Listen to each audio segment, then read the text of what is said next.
Dans cette vidéo, nous allons voir comment donner un devoir aux élèves via Classroom.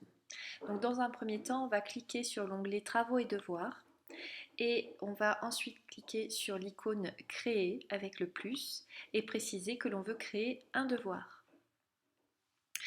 Donc, on va mettre un titre au devoir et ensuite donc éventuellement une instruction pour que les élèves sachent ce qu'ils ont à faire. Ici, par exemple, je leur précise qu'il faut ouvrir le document joint dans Google Docs et répondre aux questions posées, puis le remettre via Classroom.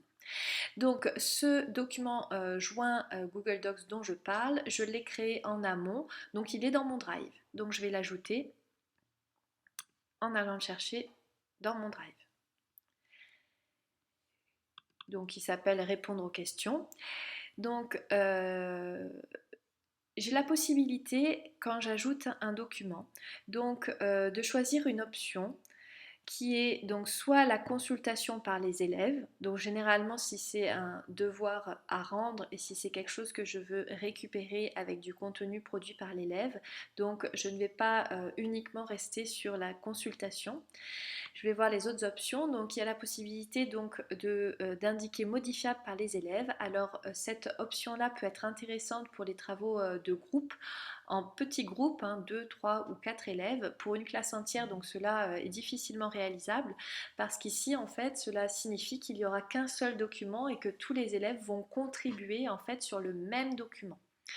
Généralement, donc, on va plutôt choisir la dernière option qui est faire une copie par élève.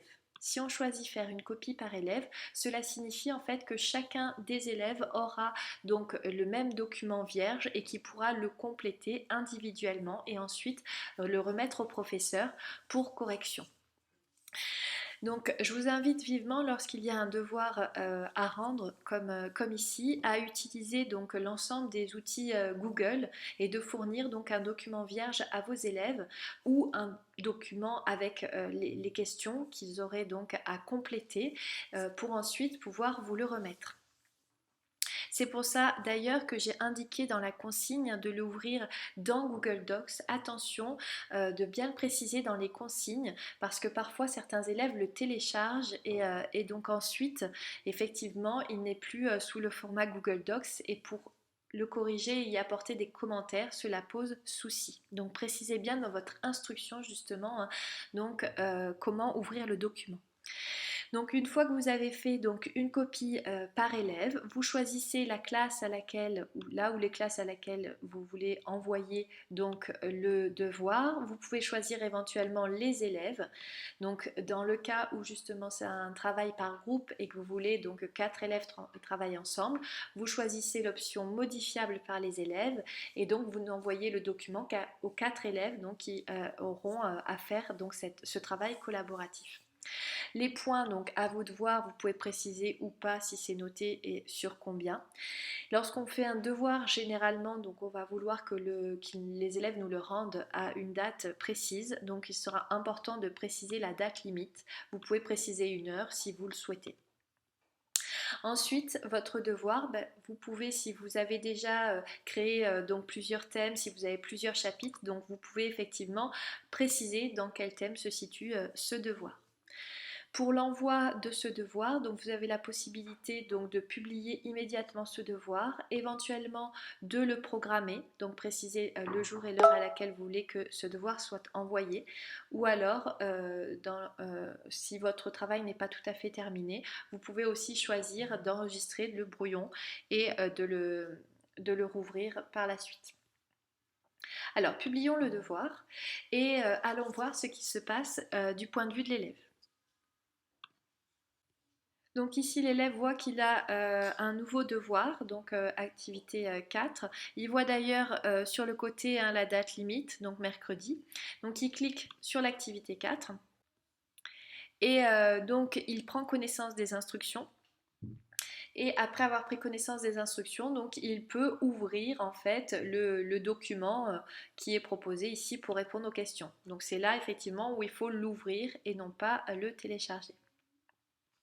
Il peut apporter donc les modifications nécessaires au document et ensuite donc le remettre. Lorsqu'il est sur Classroom, en fait, il a la possibilité, donc ça c'est important aussi, d'ajouter ou de créer un document. Dans le cas par exemple où vous n'avez pas fourni de Google Docs, de Google Sheet ou autre qui soit vierge et à compléter de la part de l'élève, mais où vous lui avez demandé par exemple un travail papier ou audio et qu'il faut que l'élève soit s'enregistre à l'oral, soit éventuellement prenne une photo de son travail, il a la possibilité en fait ici d'ajouter ou de créer donc le support hein, qu'il va vous remettre. Donc c'est très pratique que l'élève remette une pièce jointe, une photo ou autre par ce biais-là, plutôt que vous envoyer un mail, parce qu'on va voir juste après effectivement que tous les fichiers des élèves sont classés dans le même dossier et que pour les corriger, c'est plus pratique que si on reçoit donc une trentaine de mails de chacun de nos élèves. Donc une fois que lui a ajouté ou créé le devoir qu'il doit vous remettre, il clique sur rendre le devoir et donc le devoir va arriver donc dans la classroom de l'enseignant. Alors, je vous montre ce qui se passe du point de vue de l'enseignant. Donc l'enseignant, il avait donné l'activité 4 ici. Donc par exemple, il a un aperçu rapide de ce qu'il avait donné et il voit en fait que un devoir a été remis. Donc c'est normal, dans cette classe, il n'y a qu'un seul élève. Donc si on regarde ici, donc si on a plusieurs élèves, on a la liste des élèves qui est ici, on a le nombre de devoirs qui ont été remis, le nombre qui ont été attribués. Alors ceux qui ont été attribués, c'est ceux qui n'ont pas été remis, c'est-à-dire que c'est les élèves qui l'ont reçu mais qui ne l'ont pas remis. Et donc vous avez la possibilité ensuite ici de cliquer et de faire apparaître le travail de votre élève pour le corriger par la suite. Donc vous avez accès au dossier ici Classroom du devoir hein, où il y a l'ensemble des fichiers des élèves.